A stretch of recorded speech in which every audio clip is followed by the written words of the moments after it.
Bob, please, just one last time. Seeing Catherine with such an expression was something I hadn't seen in a long time. Even though we had decided to part ways, when she looked at me with those tearful eyes, pleading with an upward glance, I just couldn't say no. All right, I understand. And so, side by side, we headed towards the bustling nightlife of downtown New York. My name is Bob. I'm a 26-year-old office worker. After graduating from grad school, I joined the advertising firm where I currently work. Work is pretty hectic, but that just means the company is doing well. I landed the job I always wanted and am living a fun and fulfilling life. It's my second year here, and I already have juniors, so I need to step up my game. Bob, I want to leave on time today, so can you handle this paperwork for me, please? Katie, a new recruit, said, clasping her hands together. Katie is a petite, adorable lady, so many of the male employees in our department were quite fond of her. She was well aware of this and often took advantage of it by being extra sweet. But I always looked at her with a somewhat cold gaze. Yes, that's fine. Just leave it there. Yay, thanks, Bob.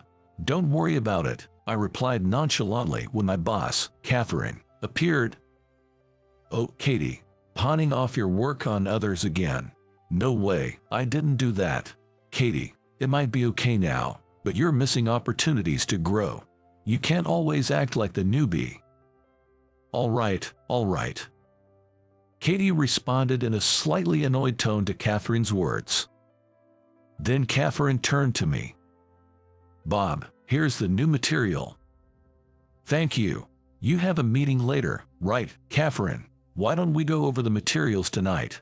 It'd mean working late. Is that okay with you? Absolutely. Catherine and I are on the same project team, and we often review materials together like this. Working late with Catherine was always a secret joy for me. As I was daydreaming about our evening plans, my colleague, James, called out to me. James is my peer, and he's the one I trust the most at the company. Bob, you seem pretty happy today. Yeah, I have a meeting tonight with Catherine to review some materials. Catherine, she's calm, competent, and has that mature woman vibe. She's really something. It's exactly as James said. Catherine is 4 years older than me at 30, and she's a distinguished career woman. She might not be a classic beauty, but she sure does look elegant in a suit, and those glasses give her an intellectual charm. Good luck with the meeting. I'm rooting for you two to get closer. Thanks. And so, when night fell, I reviewed the materials with Catherine. The materials she had prepared were well written and easy to understand. With this, our project should progress smoothly. Before I knew it, it was already 10 p.m. Dash, look at the time. How about we grab dinner together? Really, are you sure? I was over the moon with her invitation. So, we went and had dinner together. Having a meal with Catherine felt exceptionally delicious, making me forget all about the fatigue from overtime.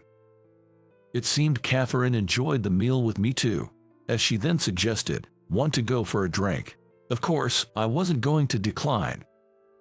The bar Catherine took me to had a relaxed ambience with soft jazz playing, and we chatted about various things. I hadn't had this much fun in a long time. Even after parting ways with Catherine, I was elated for quite some time. It made me realize how much I truly liked her. After that night, we often went out for meals or drinks together. I hoped to move past the barriers of being boss and subordinate, but taking that next step proved to be difficult. However, a sudden turn of events happened one day. Our project team had a celebration at a local pub. The celebration for our hard work project was livelier than expected, and Catherine was no exception. At the after party, she got quite drunk, her face turning bright red, and she became tipsy. I couldn't let her go home by herself in that state. Considering my apartment was close by, I took her home, Of course, I simply took care of her and nothing else happened. The next morning, Catherine was in a panic. "Wait, why am I in Bob's apartment?" "Don't worry, nothing happened between us.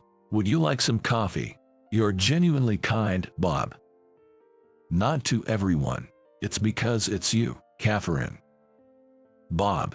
From that day, our relationship deepened, and we soon began dating. Since we already knew each other well through work, our relationship progressed smoothly, and we decided to get married a year later.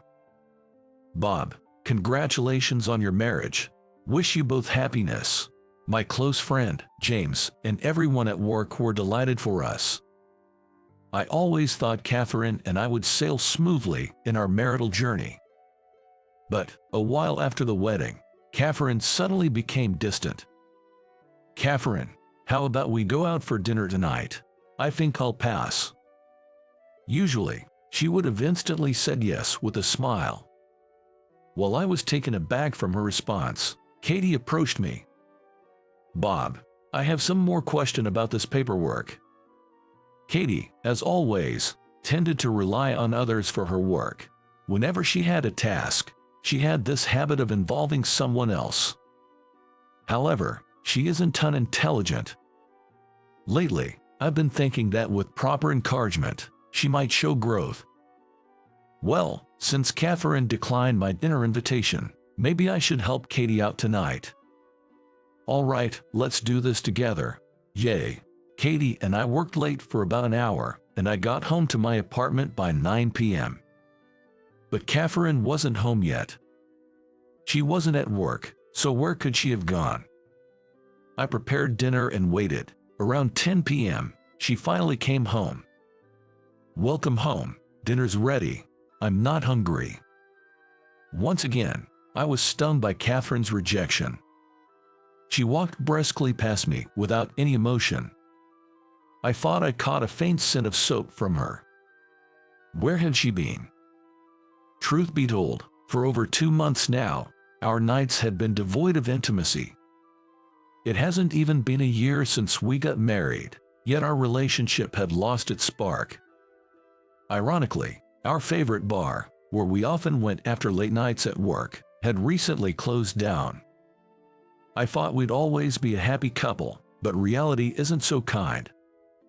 Of course, I love Catherine and wish to be with her forever.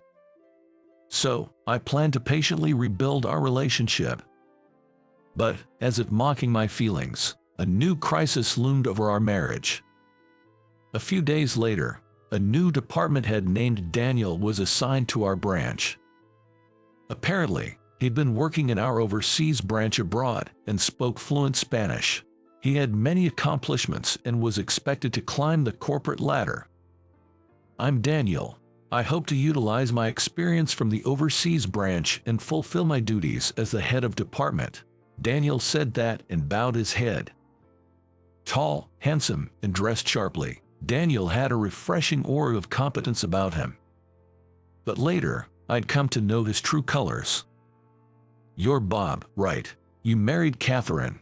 Even though I felt it was rude for him to use my wife's name so casually, I couldn't retort as he was my superior. I just responded, "Yes." Daniel then said, with a hint of mockery, "Just so you know, she's quite the player. Actually, she and I dated briefly in the past, and it was quite a drama. Just be careful so she doesn't cheat on you." I was deeply shocked by Daniel's words, standing frozen for a moment.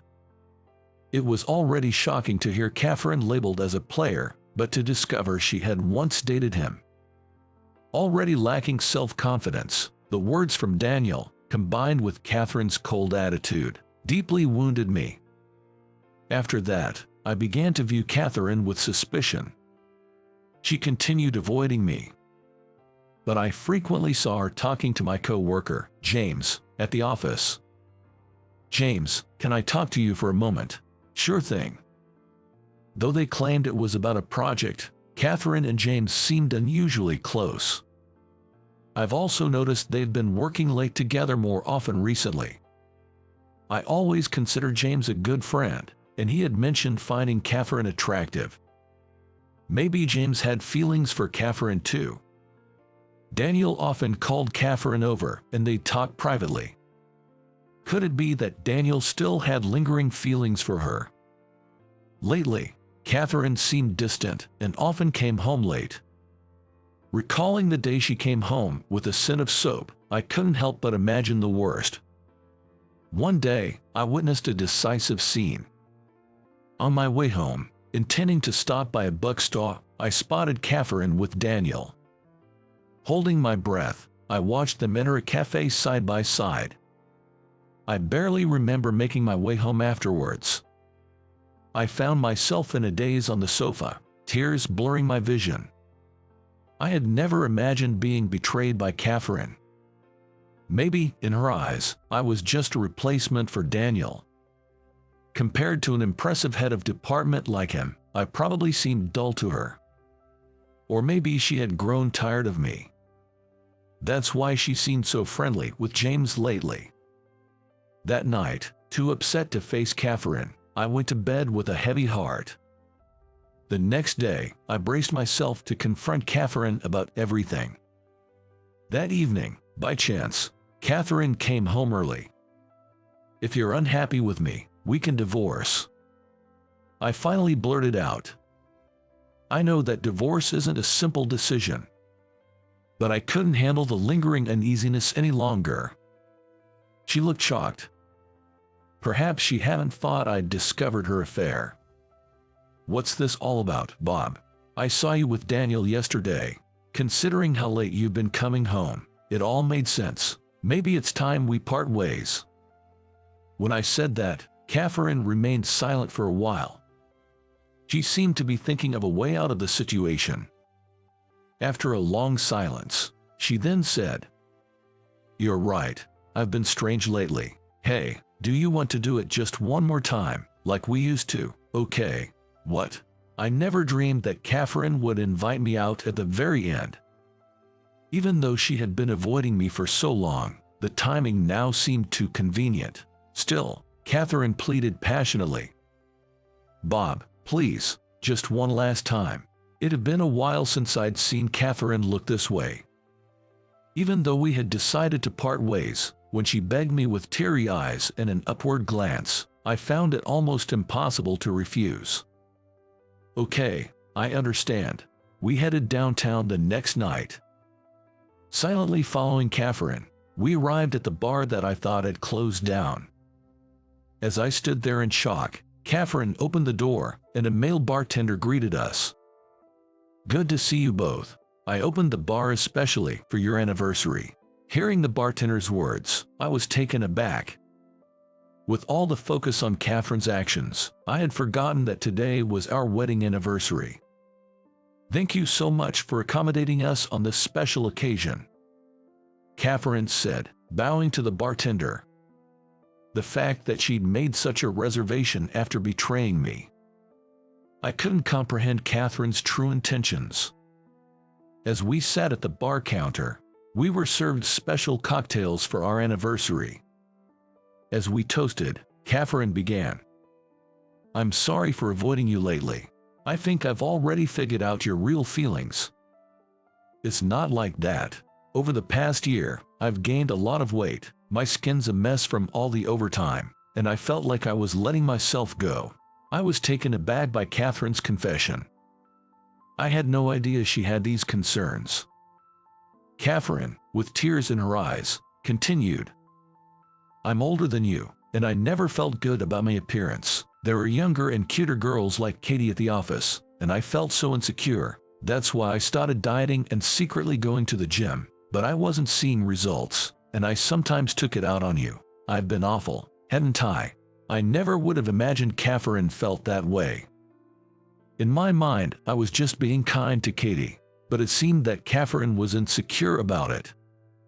It became clear that Catherine's soap-like scent was from her gym visits.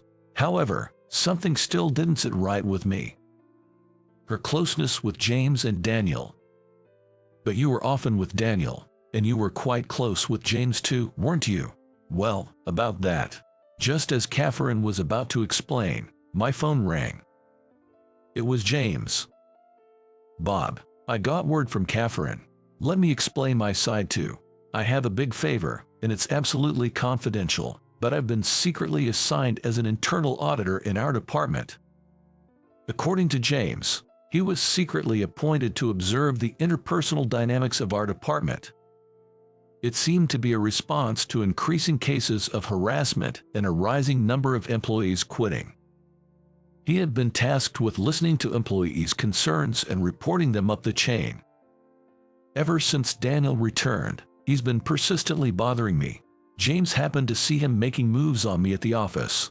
That guy betrayed and cheated on me in the past, and now he's trying to control me. He's lost his marbles.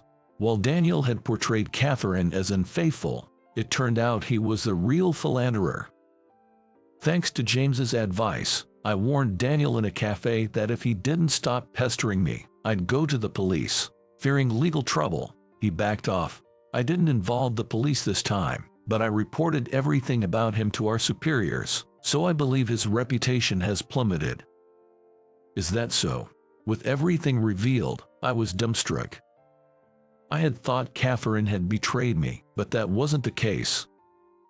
I know we've had our misunderstandings, and I regret leading us to this point, but I truly love you, Bob. I should have explained everything to you properly earlier. I'm really sorry. Saying this, Catherine looked me straight in the eyes with an apologetic gaze. All this time, I had believed she despised me, but that was my misunderstanding. I was embarrassed for doubting her. I still love Catherine and never want to let her go. Thanks for being honest with me. I'm sorry for not trusting you. Can we start over? Yes, Bob. I love every part of you, and I can't imagine being with anyone else. And so, we raised our glasses, celebrating our anniversary. We couldn't thank the bartender enough for opening the bar, supposedly closed, just for our celebration. We partied late into the night, just like old times. This day marked a renewed mutual understanding between us. We might face misunderstandings in the future, but if we face each other sincerely, we can always start over. From now on, I hope we can sit down like this, share a drink, and speak our truths. Time and time again. Later on, Daniel didn't learn his lesson and started bothering Katie. It turns out that Katie tried to manipulate the him, which resulted in her being stalked. In the end, Katie reported this to the upper management, and Daniel was relocated to a regional office. I never expected such a thing to happen to me. From now on, I'll stand on my own 2 feet professionally. Katie declared her determination to reform, which is truly a win-win situation for everyone.